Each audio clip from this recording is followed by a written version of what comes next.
Buenas tardes a todas y todos. Ánimo, así se llama este programa que estamos iniciando aquí con Roberto. Querido Roberto. ¡Ánimo! Ánimo a todas y a todos. Este es un... Gracias. Es un nombre que para quienes nos conozcan no les sonará extraño porque lo decimos mucho, a veces demasiado. Pero nos gusta mucho porque era como el grito de guerra del presidente cuando iniciaba las mañaneras. El ánimo era para arrancar, para meter ahí un poco ya de caña y arrancar la conversación fuerte.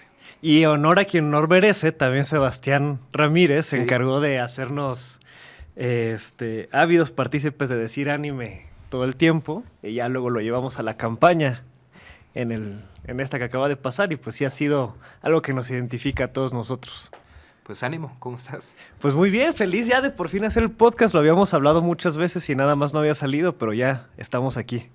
Pues tenía que salir porque hay temas fuertes, importantes para esta ciudad. Pues yo quisiera empezar hablando de lo que está pasando en Chapultepec. Uh-huh. Uno, porque es un tema que creo que ha crecido.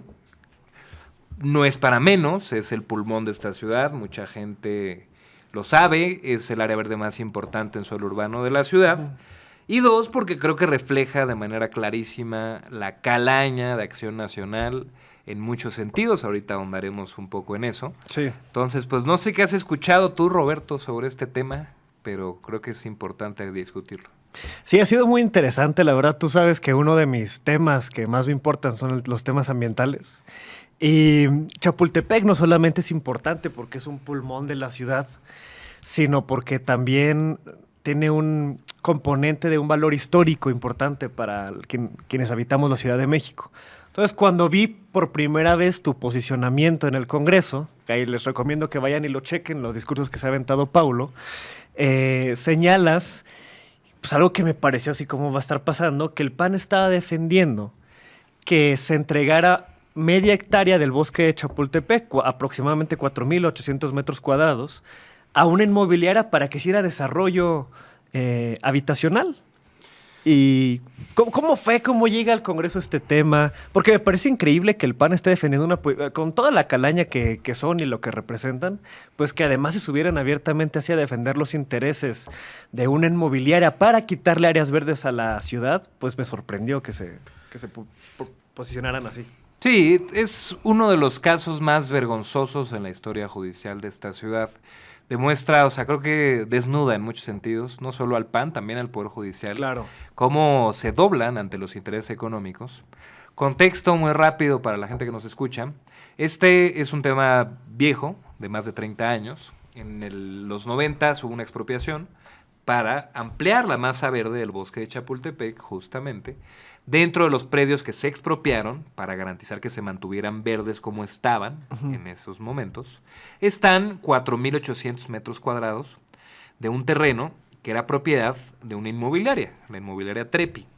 Entonces empieza esa empresa todo un camino legal para tratar de revertir la expropiación primero y después intentar, una vez que lograron recuperar la propiedad, porque así fue en 2004, pues cambiar el uso de suelo de área verde, que es un uso de suelo que no permite construcción habitacional o comercial, y cambiarlo a habitacional con restricciones para que puedan construir y hacer negocio en el espacio. Entonces, ¿cuál es lo que me parece muy importante resaltar? Que tanto a nivel jurídico como a nivel político es clarísimo cómo es el poder económico doblando a una institución del Estado como el Poder Judicial para obtener beneficios económicos. Y esto también pues abre una discusión más amplia. Muchas veces cuando hablan de dictadura morena, sobre representación, ahora con la iniciativa en el Senado de supremacía constitucional del legislativo, es que quieren todo el poder. Y creo que les hace falta el análisis político más básico, que es que en las sociedades contemporáneas el poder no solo está en las instituciones públicas, sino está fundamentalmente en las grandes empresas y en el poder económico. Sigue hoy, 2024, una empresa doblando, no a uno, no a dos, sino a decenas de jueces para recuperar un predio en sus manos. Toda la gente que nos escucha y que haya tenido problemas con el Poder Judicial sabrá que hay que caerle con una lana y es difícil y es tardado. Entonces, hay obviamente, pues de entrada, una dinámica sospechosa en cómo han sido tan activamente, cómo han actuado tan activamente para que este caso llegue a buen puerto para la empresa. ¿Qué es lo último que pasó? Fíjate, desde el 2004 vino la primera chicanada y el Poder Judicial le regresó la propiedad a la empresa. O sea, hoy, 2024, 20 años después, el terreno es propiedad privada. Sí. Ya no es propiedad del gobierno de la ciudad. Ahora, ¿qué es lo que sí se ha logrado? Es la última línea de resistencia antes de que perdamos media hectárea de bosque todos los capitalinos, es que el uso de suelo no se ha permitido cambiar a habitacional. Ahí estamos en esa última línea de defensa.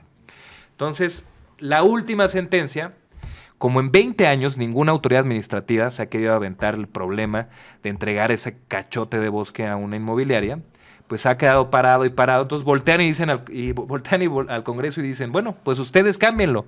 Y nos dicen además que lo cambiemos sin que haya procedimiento alguno y nos ordena un juez en materia administrativa a 66 diputados cómo votar. Pero ¿a razón de qué sale ahorita esa definición del juez? Pues como ellos ya ganaron desde el 2004 la propiedad, en términos jurídicos se llaman juicios de cumplimiento de sentencia, que se trata pues de recurrir al Poder Judicial para que el Poder Judicial y voltee al área administrativa, al gobierno, y les diga, hazle caso a este compa, ya ganó el juicio, regrésale lo que pidió. Jurídicamente es la etapa en la que estamos. Pero esto no se puede entender fuera de la discusión más amplia que hay sobre el Poder Judicial constantemente queriendo desatender o disputar su poder con el poder legislativo de alguna forma, ¿no? O sea, creo que se inserta dentro de una discusión nacional en la que nos encontramos ahorita respecto a la reforma judicial y a los jueces queriendo decirle al legislativo qué hacer. Sí, que a ver, toda la evidencia, toda la convencionalidad en México, en América Latina, marca que en términos constitucionales sí hay una supremacía del legislativo. Pues el poder más representativo es un poder plural que emana de la votación directa de la gente. Entonces, las reformas constitucionales nunca habían sido controvertidas como ahora, ¿no? Pues los fans del control convencional y salen y dicen, no, pues es que, ¿qué tal que las mayorías deciden aprobar la esclavitud? Ese argumento me parece aberrante, es además una falacia, me parece lleno de un profundo desprecio a la gente. Mira, nunca en la historia nacional ha habido un solo caso, un ejemplo de que hay una mayoría que se active, se organice políticamente para aplastar los derechos de la gente. Lo que sí hay es muchos ejemplos de cómo oligarquías se alían, se coaligan y aplastan los derechos de mucha gente, entregan los bienes nacionales. Pues no fueron oligarquías las que legalizaron las tiendas de raya durante tiempos del porfiriato, que era una esclavitud moderna, eso sí pasó, y era un puñado de gente que lo validaba desde el poder público. Entonces, yo si me preguntas, porque pues toda esta discusión te lleva a que tienen que ser 11 ministros de la Corte los que resguarden todo el sistema democrático. Yo no sé quién en su sano juicio confiaría más en cualquiera de los ministros de la Corte que en la gente. Yo creo que está lleno de desprecio al pueblo y además no tiene sustento jurídico, no tiene ningún ejemplo a nivel internacional. Ojo que sí, que obviamente se mantuvo en la reforma, la que está discutiendo en estos días en el Senado, se mantiene la supremacía de los tratados internacionales en materia de derechos humanos, eso no se toca. A mí, yo no discuto eso, lo que discuto es el argumento de fondo, que dice, es que hay que ponerle freno a las mayorías porque las ven como unas masas irracionales de gente que tiene una pulsión de aplastar derechos de los demás y que hay que frenarlos a través de 2, 3 magistrados, ministros ilustrados, progresistas, que ellos sí son los que van a juzgar bien y cuidar los derechos de la gente. Entonces, eso me parece una absoluta falacia. Y eso por un lado. Por el otro, bueno, luego está el tema de...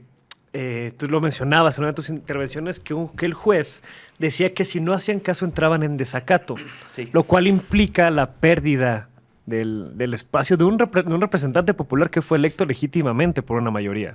La destitución nuestra y nos meterían al tambo también, esa es la amenaza, ¿no? Es un desacato judicial, es un delito, ¿no? Entonces, es la destitución. Pues el caso paradigmático es el desafuero del expresidente López Obrador. pues fue un desacato judicial por el que le quitaron su cargo que democráticamente había recibido y además llevó un proceso judicial. ¿Se acuerdan que Sí. Gaby Cuevas y otro diputado del PAN pagaron su fianza? Entonces, esa es la amenaza velada, ¿no? Si no votamos como quiere el Poder Judicial y Trepi, que nos van a quitar el cargo, lo hemos dicho, pues aquí estamos. Vengan por nosotros no vamos a entregar el bosque de Chapultepec. Y justo eso me recuerda algo que me dio mucha curiosidad. ¿Por qué sale el PAN a defender con tanto ahínco que se cumpla con lo que establece el juez? Ha sido una vergüenza la posición de Acción Nacional. Ha sido una posición entreguista y cobarde. Porque no creo que ni siquiera los propios votantes del panismo estén de acuerdo con eso. No, que hagan una consulta Exacto. en Lomas de Chapultepec. A ver si la gente de Lomas de Chapultepec quiere ahí unos edificios. Entreguista y cobarde, no hay otra forma de hablar de la posición de Acción Nacional. ¿Por qué? ¿Por qué cobarde? Porque habíamos ya acordado, los distintos grupos parlamentarios, entrarle a esta juntos. Ir a una sola ruta jurídica y una sola ruta política. De hecho... ¿Cuándo, en qué momento se había acordado eso? Pues previo, hay que aclararle a la gente que nos escucha que llegó una sentencia muy recién que habíamos entrado como legislatura, entonces fue un tema que se discutió prácticamente desde el principio y hubo un emplazamiento del 1 al 15 de octubre, que bueno, además como andan de vacaciones, de paro, no se ha podido avanzar. Pero originalmente nos emplazaban al 15 de octubre a votar. Y no es pregunta, voten a entregarle a la inmobiliaria. Entonces, en algún momento pues se planteó ya una ruta política, de dar a conocer el tema, mediática. Fue un acuerdo de la Junta de Coordinación Política que todos los grupos parlamentarios arroparan la conferencia de prensa que hicimos hace unos días. Fue la que dio la diputada presidenta del Congreso, Marta Ávila. Entonces, pues iba a ser la voz del Congreso, la presidenta de la mesa, que es la figura que representa institucionalmente a los diputados, y la iban a arropar todos los grupos parlamentarios. Entonces, ¿qué fue lo que pasó? A la mera hora se bajaron. Dizque porque no querían conocer el contenido del comunicado. Yo te lo digo de manera muy clara. Yo lo que veo es un miedo a perder el escaño. Que ellos van a priorizar eso a la entrega del bosque y ve tú a saber también qué vinculaciones e intereses haya. Sí, justo, no habrá un detrás. tema ahí de cártel inmobiliario involucrado. Pues tienen a decenas de sus miembros con vínculos con empresas inmobiliarias, entonces pues no es que uno sea demasiado especulativo o astuto, ¿no? Pues es una cuestión de dominio público que ellos tendrán que aclarar, pero es la única bancada que ha diferenciado su posición. De hecho, ya en los últimos días ya se andan echando para atrás. Pues tremendo escarnio público que recibieron, ¿no? Claro, es que imagínate las vecinos de Polanco, de Lomas de Chapultepec, que votan más por ellos, pues seguramente hasta ellos salieron a quejarse de que sus diputados del PAN estén defendiendo algo así. Yo creo que los traicionó su subconsciente o no sé qué los orilló a hacer lo que hicieron, pero lo más interesante es que lo hicieron por escrito. Yo creo que eso sí es de los errores políticos más grandes de los últimos años. No solo tienen una posición impresentable, entreguista y cobarde, sino la ponen por escrito y la firman todos los diputados, ¿no? Entonces, ¿y por qué hicieron eso? Hablaba yo de la cobardía, porque querían manifestar por escrito que ellos sí querían cumplir la sentencia, ¿no? Para que en dado caso, pues ellos salvaran su pellejo, ¿no? Y todos los demás nos fuéramos procesados. Entonces, por eso es cobarde, y digo, entreguista, pues no hay que explicarlo demasiado, ¿no? Son 4,800 metros cuadrados de bosque. No hay que olvidarlo. Claro. ¿Y qué sigue en próximos días? ¿Qué podemos esperar que venga? Pues hay toda una estrategia jurídica y política. Yo creo que la más importante es la política, que la gente se entere de lo que está pasando. A mí me da gusto ver que ya en las calles se está permeando. En la última jornada que tuve, una vecina me dijo, uy, con todo, con lo del bosque, no sé qué. Entonces, pues eso quiere decir que está rompiendo ya pues el primer círculo de la sociedad política. Y está llegando pues ya a la gente, ¿no? Entonces eso es importante, porque en estos casos, donde hay un abuso de poder de una institución pública, la mejor defensa, pues es la defensa colectiva, ¿no? Claro. O sea, sí, los tribunales, la defensa jurídica está bien, pero en los grandes momentos de definiciones en el país, en la ciudad, lo que ha salvado el pellejo, la integridad, la dignidad de las sociedades es la movilización. la gente, ¿no? Yo no sé... Digo, está bien, o sea, los abogados están haciendo lo propio. Yo no le tengo mucha fe a la ruta jurídica, pues estamos en manos de los mismos rufianes que nos tienen aquí, ¿no? Entonces, es la ruta política y es la gente la que va a ser determinante en que logremos la defensa del bosque.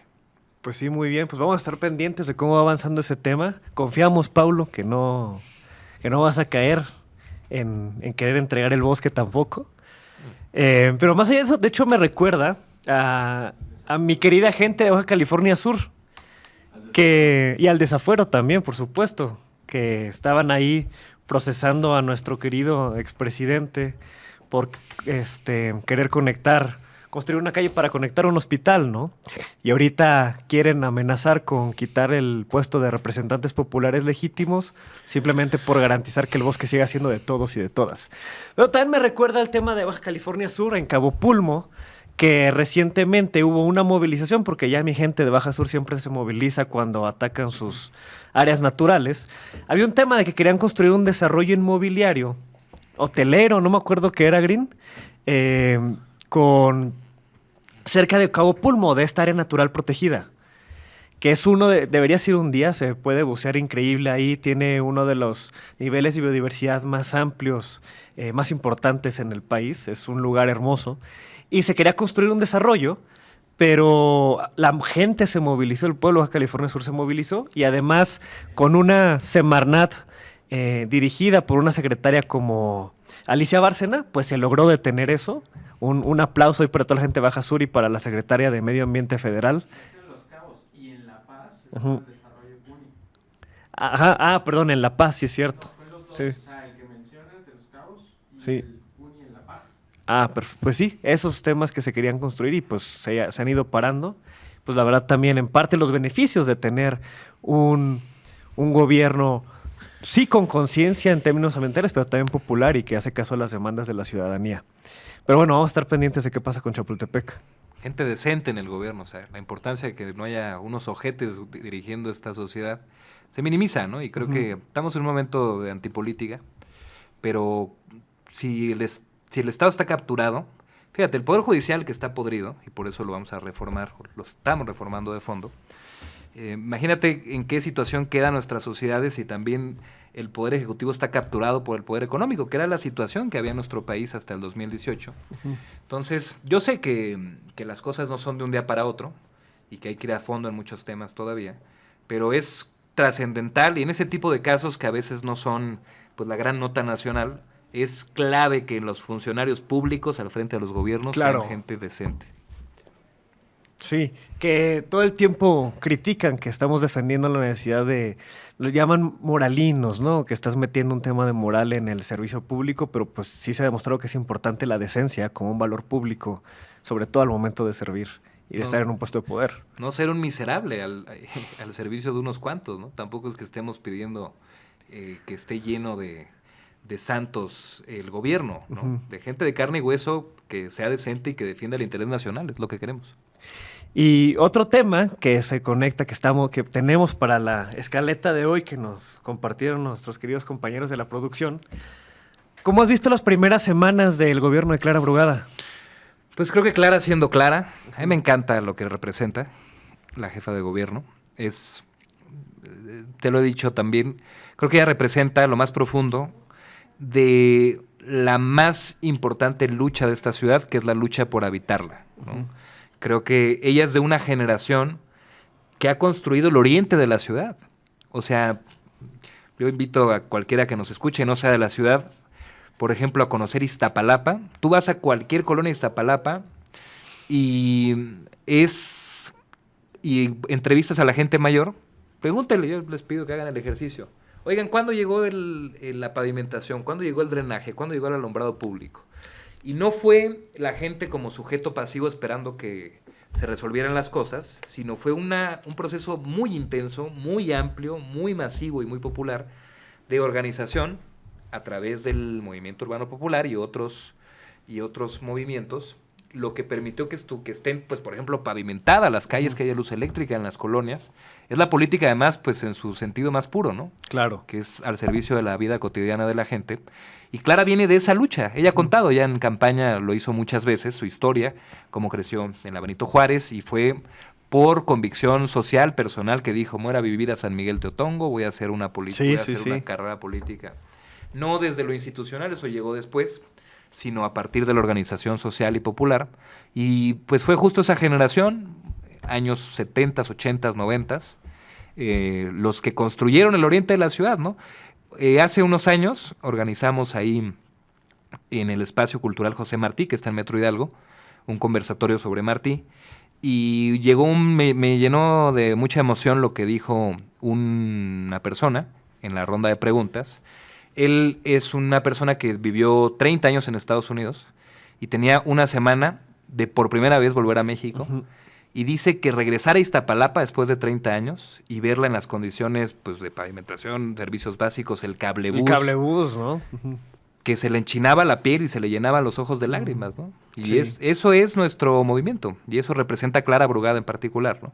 Entonces, ¿cómo ve el gobierno? Pues es el sello de ella, ¿no? Es el gobierno en las calles, es el gobierno en política útil, en la vida cotidiana. Luego nos atacan mucho a los gestores, ¿no? Que andamos a ir persiguiendo luminarias, actas de nacimiento y demás. Pero pues es para lo que le sirve... Para lo que le servimos los políticos a la sociedad. Esa es la representación, al fin y al cabo. Sí, efectivamente. Sí. Fíjate que yo muy feliz con las primeras 3 semanas. ¿Cuánto lleva? 3 semanas de gobierno. Hay un programa que la jefa de gobierno está instalando que se llama Gobierno Casa por Casa. Así es. Que básicamente consiste en jornadas que nos llevan todos los jueves, todas las secretarías del gobierno de la ciudad se enfocan en un trabajo territorial en una colonia en particular. El primer jueves creo que fue en La Obrera, luego el segundo jueves fue en la Agrícola Pantitlán y ahora este jueves fue ahí de donde es el Muñecón, ¿no? De Santocho. El famoso Muñecón. Y es una dinámica muy padre porque funcionarios de todos los niveles, desde secretarios, subsecretarios, directores generales, directores de área, etcétera, que normalmente no están en contacto con el territorio, pues vamos y tocamos casa por casa. Y es muy padre porque te das cuenta cómo hay varios funcionarios que nunca habían hecho ese trabajo territorial, pues se van dando cuenta de las necesidades a nivel de territorio y la sensibilización que eso da, porque no es lo mismo ver que el SUAC, el Sistema Único de Atención Ciudadana, te dice cuál es la necesidad que un vecino registró en internet mediante una plataforma que es muy valioso, a verlo tal cual cara a cara, lo que eso significa para el vecino, lo que significa para una señora de 75 años que su luminaria no funcione, la inseguridad que eso le puede hacer sentir, ¿no?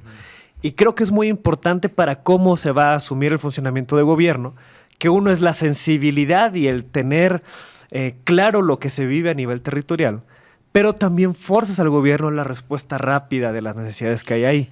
Porque después de esa jornada de un día que los funcionarios están tocando puerta por puerta, viene la respuesta después de levantar las demandas ciudadanas. Y son todos los demás, a partir del día siguiente, después de esa visita, pues van reparando que el bache, que la luminaria, que la poda y el arbolado, que es sorprendente cómo la poda es una de las necesidades número 1.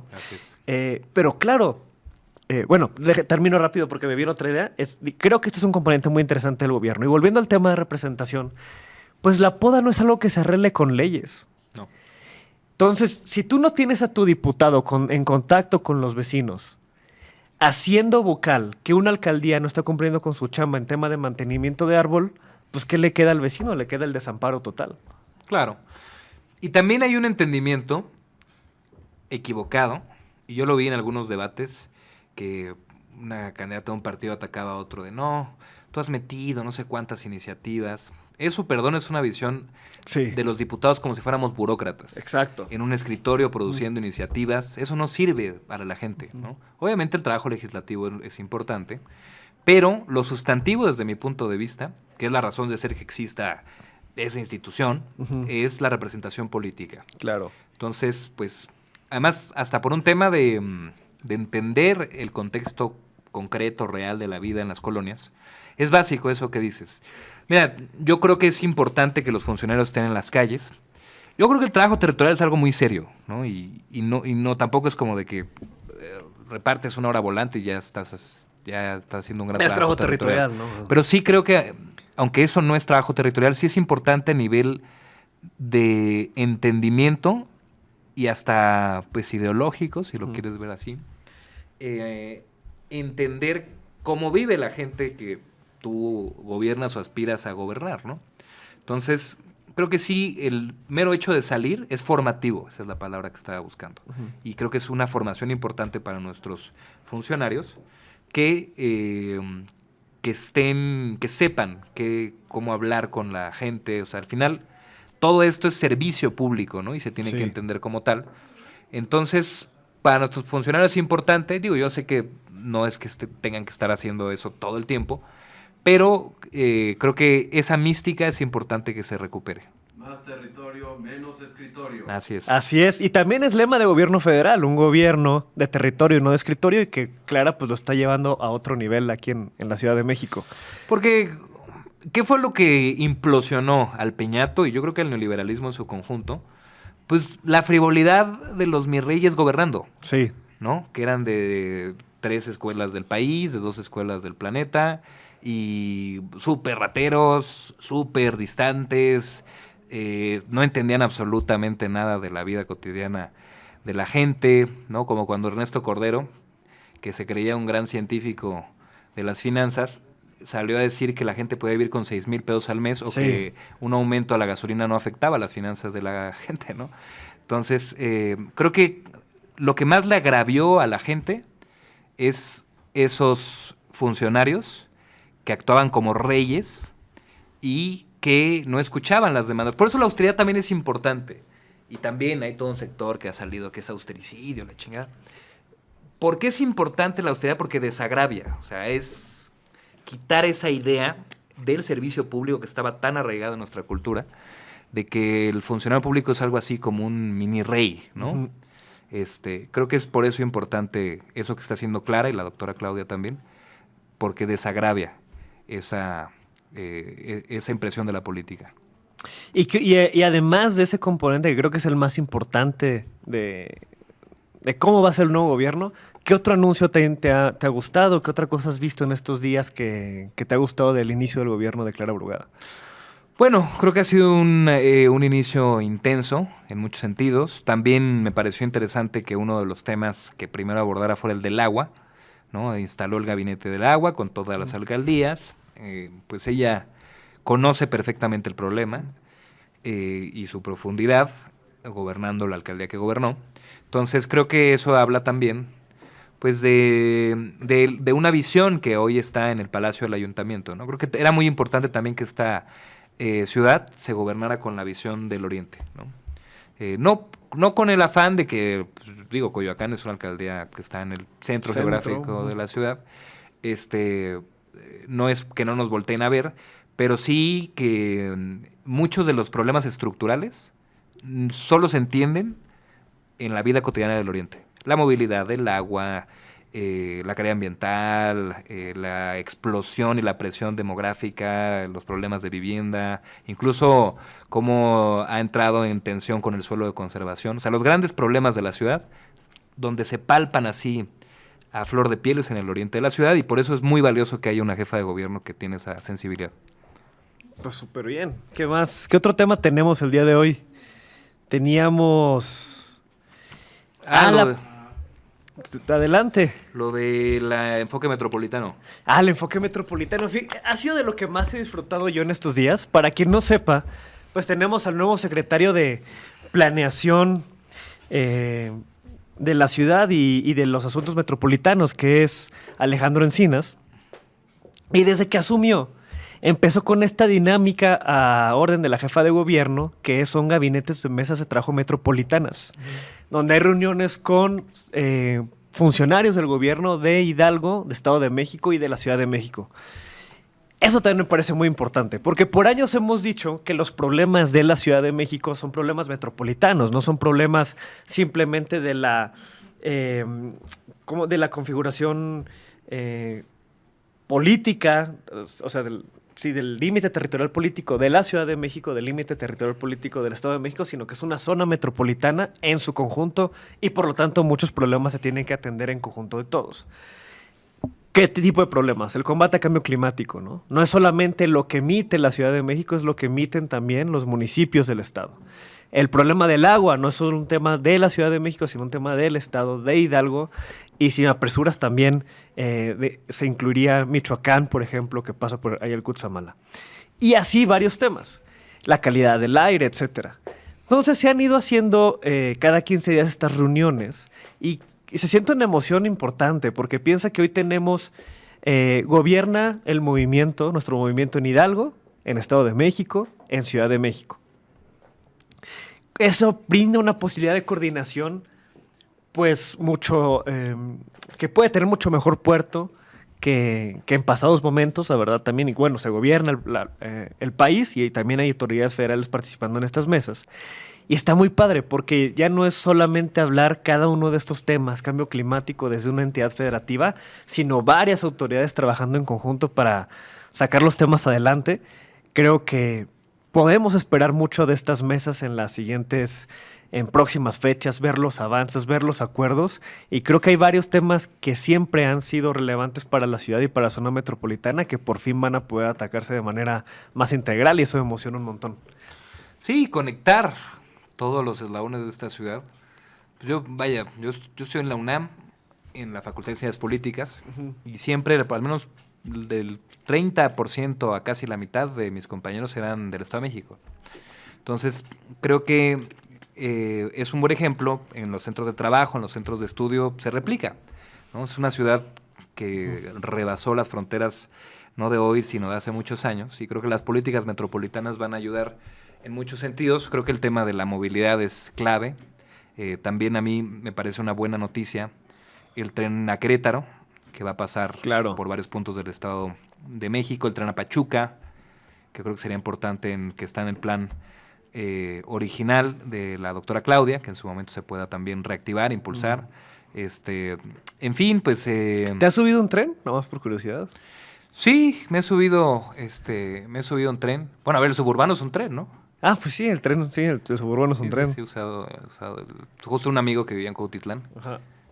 Gracias a él compré mi tarjeta del suburbano, así todavía la traigo, creo que. Y la usaste 2 veces y ya... Es muy caro el suburbano, Sí. Eso sí me sacó de onda desde que estaba en la facultad. ¿Cuánto cuesta? 14 pesos costaba, ¿no? Pues, la última vez que subí el viaje es más sencillo, eran como 18 pesos, Sí. no sé. Entonces, vaya, ese es un ejemplo. Creo que se tiene el tren a Toluca, creo que también es importante. Entonces, conectividad, movilidad. También hay que decirlo, en la ciudad se necesita ampliar la oferta de vivienda. Creo que es indigno para cualquier persona en el mundo tener que dedicar 2 horas de ida y 2 horas de regreso de su vida al transporte público, 4 horas del día invertidas en eso. Entonces, creo que es uno de los temas también pues que hay que discutir, ¿no? Sí, la descentralización del país, pero pues mientras tanto hay que abrir oferta de vivienda. Que ahí también la anterior jefa de gobierno, hoy presidenta Claudia Sheinbaum, presentó su proyecto, ¿no? De construir 1 millón de viviendas en 6 años. Sí. Muy ambicioso. Anunció las acciones de vivienda el día de hoy, dependiendo cuándo salga este video, en Baja Sur. Como todo el país, hay rezago de vivienda, pero es muy ambicioso. 1 millón de viviendas en el país, algo sin precedentes y que también marcaría un hito importantísimo cuando se logre. Sí, que es importante también pues que se construyan en lugares pues que realmente resuelvan los problemas de movilidad, por ejemplo, ¿no? Creo que pues tenemos que hacer el contraste de la política de vivienda de Fox y de Calderón, ¿no? Que son las casas Geo, ¿qué es lo que provocó? Digo, ya hay buenos estudios sobre el tema de cómo se fueron incluso abandonando. Como es invivible ir hasta allá, o sea, es un gasto en gasolina brutal, no hay transporte público, no hay servicios básicos, educación, trabajo.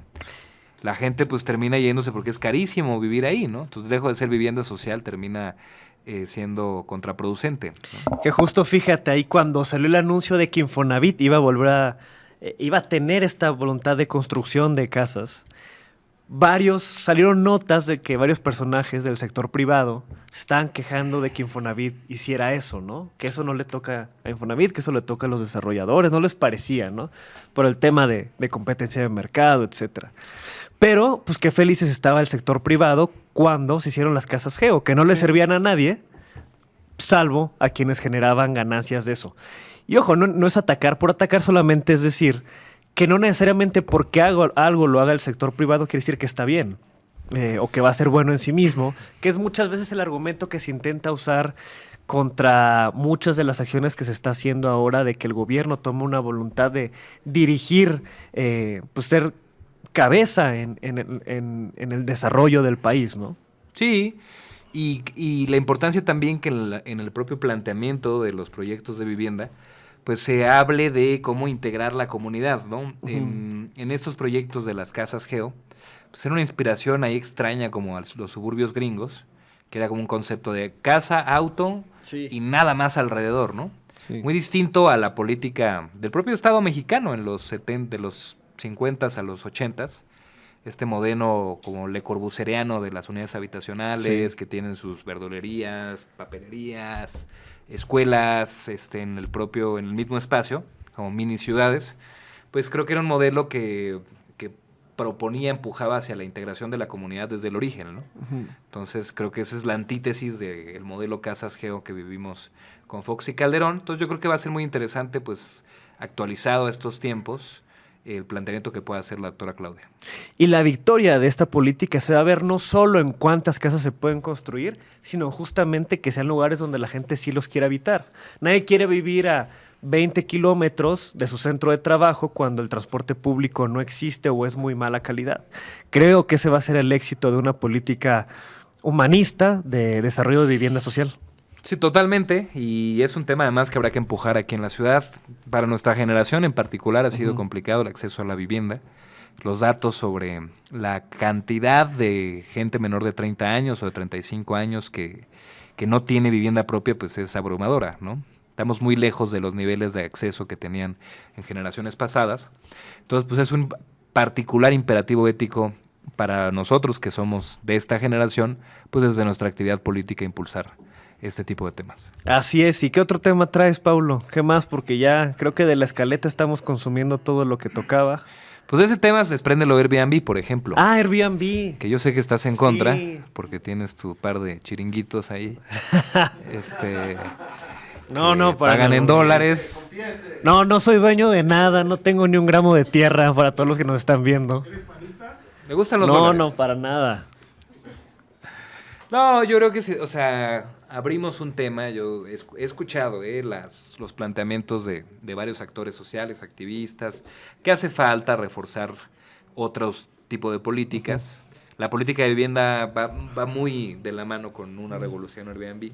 O sea, solo regular Airbnb sin política de vivienda, pues es resolver la mitad del problema, ¿no? Sí. Entonces yo estoy de acuerdo con eso. Pero sí era importante comenzar a hacer un contexto de revisión, regulación, control, como se le quiera llamar, a esa expansión posiblemente desmedida o cada vez más desmedida en ese mercado en específico, ¿no? Entonces, de eso se trató la regulación. Si lo revisan es muy sencilla, son 4 artículos de la Ley de Turismo. Entonces, tampoco creo que sea para poner el grito en el cielo.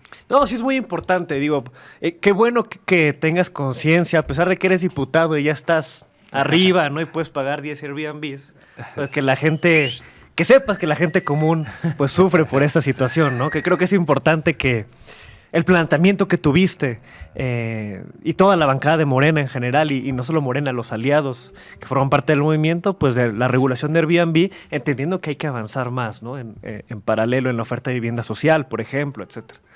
Así es. Entonces, pues, básicamente, digo, ya lo hemos aclarado muchas veces, pero decir que no estamos prohibiendo Airbnb, que tampoco estamos, porque el PAN llegó a decir en sus canalladas que estábamos afectando los contratos de renta, de arrendamiento de dominio particular. Entonces, si tú ya rentabas a una persona en tu casa, un cuarto, en el mercado normal, no en plataforma, que esta reforma también te afectaba, Sí. ibas solo a poder rentar la mitad del año tu departamento. Esa fue la campaña de fake news que inició Acción Nacional. Por suerte la gente de esta ciudad es gente consciente, informada, con sentido común, y no es tan fácil permear rumores absurdos como ese, ¿no? La ley, insisto, de entrada la ley de turismo, no es el código civil de la ciudad, entonces no tiene nada que ver con los contratos de arrendamiento. 2, la categoría que se reforma en la ley es alojamientos turísticos temporales. Eso no tiene nada que ver con las rentas de otra índole en la ciudad. Entonces, y tres, incluso la propia reforma dice que si quieres tener todo el año tu casa en Airbnb, puedes hacerlo registrándolo como establecimiento bajo la ley de establecimientos mercantiles como hotel, que es un tipo de servicio que se presta en la ciudad y Muy legítimo. legítimo, muy intenso también, y que la gente está en su derecho de hacerlo, pero tiene una regulación particular porque genera un impacto en la zona. O sea, tiene una razón de ser que el turismo se regule y los hoteles tengan una regulación particular, pues generar movimiento, es gente que se va renovando cada cierto tiempo. Yo creo que sí hay una incompatibilidad en un solo edificio, que la mitad de departamentos se presten en Airbnb y la mitad sean de uso habitacional común, por la dinámica de convivencia, ¿no? Pues obvio, un turista trae otra película. También, pues, un turista obviamente busca echarse a veces 2 copas, ¿no? Lo que es incompatible, y también hay que resguardar ese derecho de la gente, pues es a vivir una vida tranquila, ¿no? Sí, claro. Por eso creo que tiene todo el sentido del mundo que quien quiera prestar ese servicio, pues se regule como hotel, bajo los criterios de los hoteles y que no impacte negativamente en la vida de la gente. Sí. ¿Sabes qué otra cosa me voy acordando? Que me dio mucho gusto. Bueno, entre gusto y no gusto, porque se necesitó que la presidenta invitara a Mariana Mazzucato a México para que tú la leyeras. No bastó con que yo te dijera que la leyeras muchas veces antes, pero bueno, ya lo hiciste. No te creí. Sacaste un video muy bueno. Cuéntanos un poco de tu opinión del planteamiento de Mazzucato. Creí que era uno más de tus lecturas del CIDE. No, lo saqué a propósito de la reforma en materia de empresas del Estado, que resguardó a Pemex y CFE como bajo la conducción del Estado. Y pues el PAN salió a decir sus argumentos más mileyanos, ¿no? Ya yo dije en cualquier momento Ataide sube y dice viva la libertad carajo o algo así, ¿no? O sea, estaban ya mal, muy descompuestos. Entonces, pues salí a reivindicar el papel del Estado en la economía, en la investigación. En la innovación. Sí, reconozco que después de mis resistencias hacia ti, descubrí el trabajo de Mariana y es bueno el planteamiento que hace. No es la única que lo hace, pero si citas otros autores también sacan el crucifijo. Creo que es más transitable el Mazzucato que otros. Es una reivindicación del predominio del interés público sobre el particular en el desarrollo nacional, ¿no? Entonces, me gustó el ejemplo de lo del iPhone, porque ella lo dice en el Estado Emprendedor, ¿no? Como el litio, el internet, el GPS, son componentes que desarrolló en su momento con al menos parte de inversión pública. Entonces, pues, ellos que también les gusta decir, no, pues cómo eres obradorista y tienes iPhone y la chingada, como si fuera un artículo netamente capitalista y como esta idea del emprendedor, ¿no? Que empezó en su garage y la fregada. Entonces, pues eso fue una reivindicación de lo público, ¿no? A mí me gustó mucho también la visita porque ya nos habían comentado, creo que a ti y a mí, alguien, que justamente que el planteamiento, el enfoque de Mariana Mazzucato estaba siendo tomado en cuenta de alguna manera en el nuevo gobierno federal. Pues me gustó escucharlo. Yo luego cuando vi la visita me dio bastante gusto, pero creo que además sí marca una forma en la cual se va a entender el papel del Estado en los siguientes 6 años, como no solamente un Estado que regula al mercado, sino que abiertamente busca crear economías, ¿no? Busca crear los mercados que quiere que existan. Los trenes regionales que se están planteando, pero como es hoy más temas, el nuevo papel del Infonavit en la construcción de la vivienda, el tema de la agencia de innovación digital, de innovación que se va a crear que ya se creó a nivel federal también. Es decir, creo que hay muchos temas en el cual el Estado va a tener un papel muy ambicioso, que van a ser muy benéficos y creo que me gusta bastante. Y en la Ciudad de México también hay misiones, por así, tomando en cuenta este concepto que está usando Mariana Mazzucato, que se van a emplear.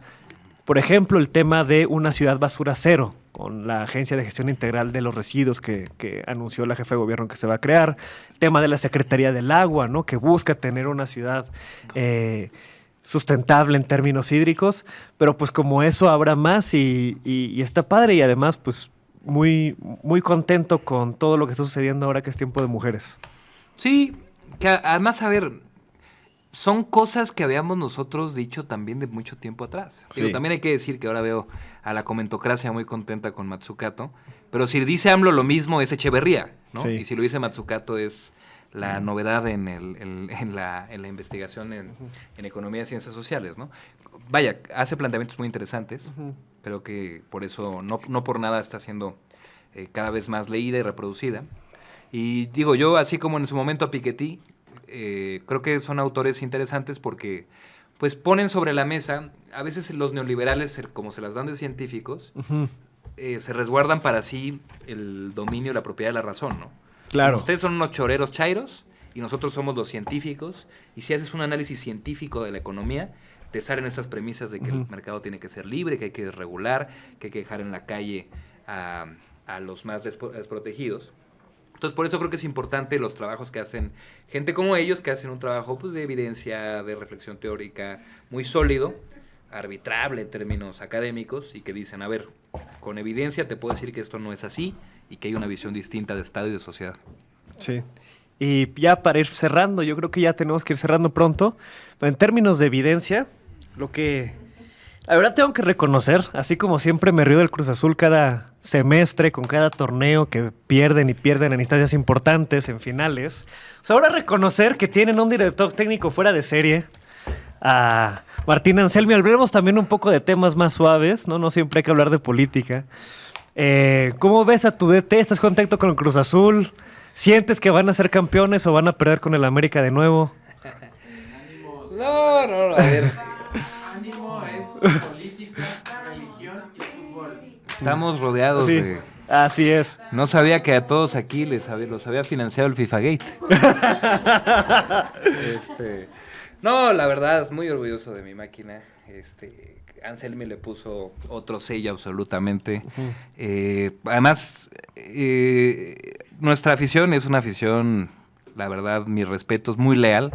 Sí, no, que eso No sí. son otros villamelones que en la fecha 2 van 5 al estadio, pero cuando es semifinal pagan 100,000 en la reventa. No, es una afición muy leal y me da mucho gusto verlos llenos en el Estadio Azul. Y además, lo que está también muy bien es, no solo son los resultados, sino que se disfruta ver jugar el equipo, ¿no? Sí. La verdad, yo siempre, desde que llegó lo investigué y me pareció un tipo muy interesante. Levantó un equipo hecho trizas en Ecuador y lo hizo campeón de la Copa Sudamericana. Su juego táctico, del jugador libre, es un juego muy interesante, muy atractivo de ver, ¿no? Muy ofensivo, dinámico, muchos pases, centros.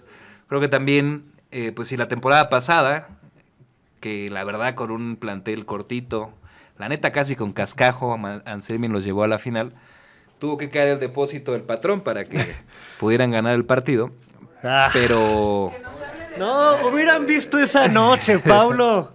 Destrozado. Sí. Tuvo que caer el depósito con cascajo. Yo creo que con ese plantel mucho más competitivo. Llegó Georgios Giacomakis, que ha sido efectivo. Ya volvió el Toro Fernández a jugar, lo cual también creo que le va a dar mucha potencia al frente. Y creo que se han consolidado también los jugadores que él trajo al principio, ¿no? Yo les recomiendo mucho ver lo que hace Lolo Faravelli, es una máquina de crear fútbol de ese hombre. En ese torneo además ha metido muchos goles, pero no solo es los goles que mete, ¿no? Que a veces solo se le juzga a los jugadores por eso, sino es el juego que genera, ¿no? Recupera, distribuye en las bandas, la verdad, es de los jugadores más completos de la liga. No, la verdad es que vi el Cruz Azul, vi la gran victoria que nos acomodaron 4-1 en este torneo.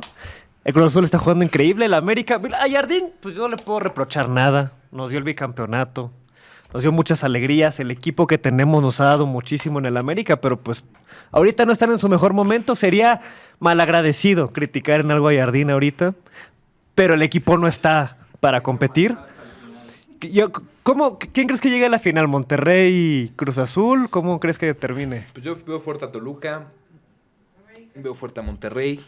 No, el América. El América que prepare sus maletas, porque no vayan a estar los jugadores también ahí. No, Que también preparen eso es fake news. el boleto a las Islas Fiji. No. A ver si no a la mitad de lo que queda torneo termina el plantel vacío. No, el América está en muy mal momento. Pero Monterrey y Toluca los veo fuertes contendientes. Y para de contar, creo que van a ser buenos semifinalistas y que Cruz Azul va a ser campeón. Pues ánimo con eso. Pues ya vamos cerrando. ¿Qué quieres agregar, Paulo? Despide a la gente. Bueno, pues que sepan que este es un espacio que vamos a construir ya de manera permanente, donde vamos a estar discutiendo pues qué va pasando en la ciudad, qué va pasando en ese espacio llamado Congreso de la Ciudad. Creo que nos va a ayudar también a socializar temas. La verdad, tengo que reconocer que Roberto es el que más ha estado ahí machacando para que sea posible y le agradezco que así sea. Y pues ánimo. Ánimo, y este va a ser un espacio para toda la gente. Si quieren que hablemos de algún tema, si quieren que Paulo saque algún tema del Congreso, que lo discutamos aquí para que lo público sea cada vez más público, pues en las redes de Paulo García o en las mías Roberto Castillo, háganoslo saber y trataremos los temas aquí en el podcast. Y pues, ánimo. ¡Ánimo! ¡Ánimo!